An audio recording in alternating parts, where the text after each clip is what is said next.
Yeah, so it turns out I'm actually really stupid. People pointed this out to me yesterday, but because I had a throwing knife on my class while I was trying to do this revolver pistol gun thing, I didn't know that having the throwing knife actually replaced your melee. You should be able to choose between using the knife or your gun. It shouldn't automatically replace it. So in the process of me, putting that on, because I figured I was gonna be running around and knifing with a throwing knife, that just makes sense. It fits the build, you know? Now, given I know that I can shoot people with it as well to complete the challenges, I know that, but running around, still works generally. It's like half and half, and I still need to get the backstabbers. Now, given you can get a backstabber by shooting people in the back, but every time I stunned somebody and ran at them and knifed them, I was knifing them with not the right kind of knife, not the gun knife. I was wondering why my character wasn't swinging the gun itself and he was actually looking like he was knifing, but I was like, maybe they just, I don't know, this game sucks, who knows? Okay, wait a minute, the stuns on this game actually suck ass. Okay, now it's counting. You guys saw me do it yesterday. I got multiple kills with the stuns and I'm stabbing. It's not working. Holy shit. Okay, I got it. Sorry, I misunderstood. Luckily, I didn't waste too much time on that shit. I really didn't care too much. It's very, very easy challenges.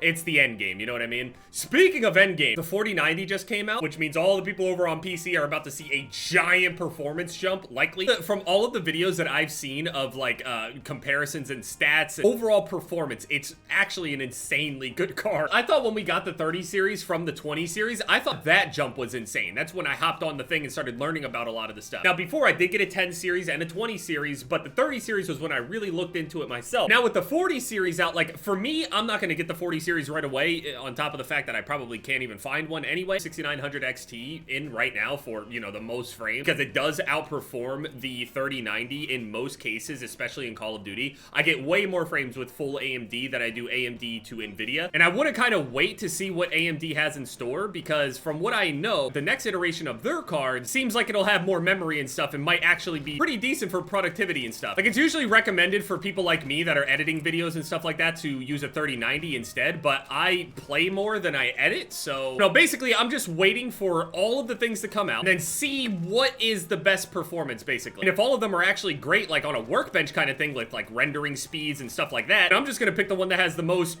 frames in the end. Because I mean, I'm editing with a 6900 XT and I'm aware that the 3090 absolute better editing experience for me. I know this, I feel it, but I'm still using this. I need all new shit, so I'm gonna wait a little while. It's not like I, have a problem with my performance over on here anyway. With all these results and stuff that people are coming out with, the majority of like the new shit, new CPU, new GPU together and stuff like that, the real combo right there, DDR5 RAM is only gonna get faster and better and more efficient. People are apparently saying that you can like stay locked 240 on Warzone 1 at 1440p, and you can get almost like 200 at 4K, which is ridiculous. And that's combining the new CPU plus the new GPU. So 4090 plus the 7950X, which is likely what I'll be aiming for, the 7950X. I haven't done an Intel CPU in a while. There's probably so many people that have no idea what I'm talking about, but I don't know the most about this shit. It's just, generally, I know what is good looking at it. It's just, compatibility and stuff like that is a little mixed. On top of that, whenever things change and new stuff comes out, you have to learn new things, obviously. It's not as simple as just like plug in every single time. Sometimes there's like adapters and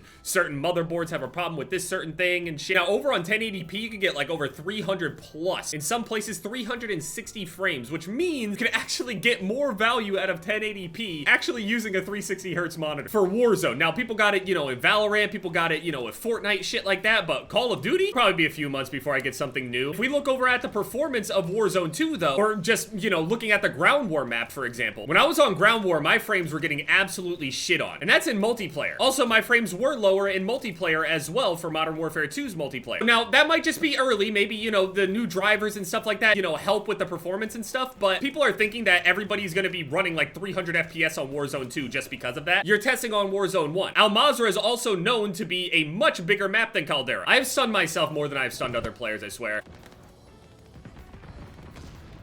How does that not stun anybody? Damn, turns out sitting in your spawn huddling together Nerd boys equal doesn't win, suck nerd boys back equal at win. me. My voice is deeper than yours, I'm louder than yours, my microphone's better than yours, my gameplay's better than yours, everything is better than yours, you understand? Fuck you, Jeff. Yeah, I didn't think so. 3 more backstabbers, no problem. Actually making progress on the stuns now, finally. Oh, thank goodness it's not 50 stuns. Here's the thing though, obviously, more frames and stuff that you have, obviously the bigger advantage that you have for all of this stuff, it's gonna feel better, it's gonna feel a lot smoother, just everything is gonna feel better, it really will. But at the same time, after actually playing on my PS5 at 120 hertz in the performance mode and everything, it's actually really good. How is he, like, he has a teammate next to him and he's not stunned? I'm so confused.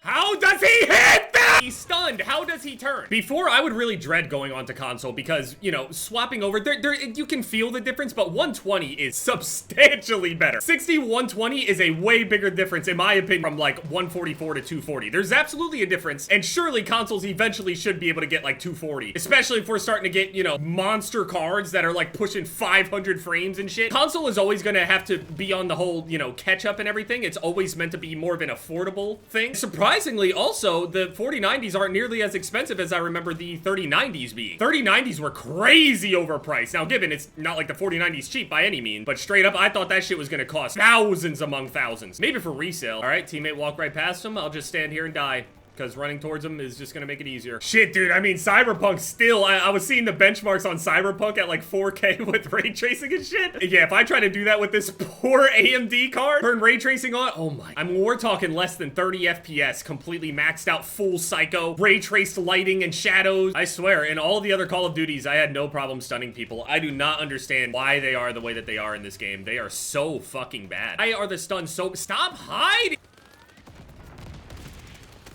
How is that guy still sprinting when he got stunned? He got hit by it, no tac mass thing. How is he still sprinting? He wasn't slowed down at all.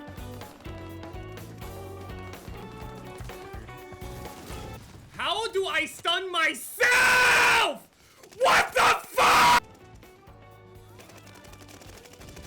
How does that not stun anyone? How? They were literally spawning there. How are they not dead? Oh, where you going, Nels? What happened? That same energy the way you're shooting at bodies and shit, you trash can pussy. The whole team nearly dropped 100 on you and I'm meleeing. Wait a minute, I just realized that the one thing I'm looking at says that this is max settings. So competitive settings usually add like 50 plus frames, dude. Like maybe even more. Like, are we saying like this is the number with ray tracing on? What are we talking about? Holy shit. I don't even have a third connector in my case. I didn't get a, what do people call it? A courtesy connector, a courtesy cable or some shit like that, what people will call it generally. So I can't even plug it in even if I bought one myself. So I'm gonna wait a few months, see how everything pans out, and then probably get a whole brand new one. Everything installed. Oh, it's gonna be so good. Oh, I'm so ready.